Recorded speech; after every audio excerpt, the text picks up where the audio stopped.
Day in my life as a content creator, samahan niyo ulit ako sa aking panibagong vlog. So for today's video, ito nga yung ganap ngayong araw mga ka-views.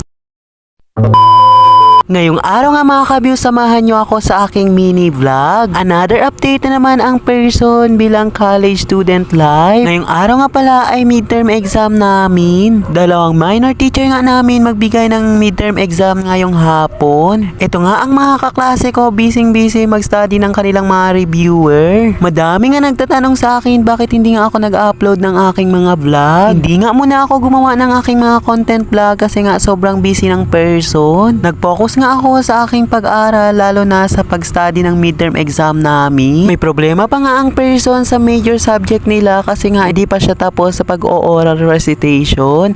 Need pa naman pumasa doon. 3 weeks na nga ako kaka-study sa mga reviewer ko at hindi na din nakatulog ang person sa tamang oras. Para sa akin nga, hindi ako susuko sa anumang pagsubok na darating kasi nga may pangarap nga ako para sa mga magulang ko. Kaya for the go ang person. Sa mga oras nga dyan ay exam midterm namin sa FATPIT. Nag-request pa nga ako sa teacher ko dyan na pwede pakibidyoan kami for vlog content lang. Mabuti nga pumayag yung teacher namin at sinabi ko nga I really appreciate your kindness, sir. Sana all may nalalaman ang person sa pag-English.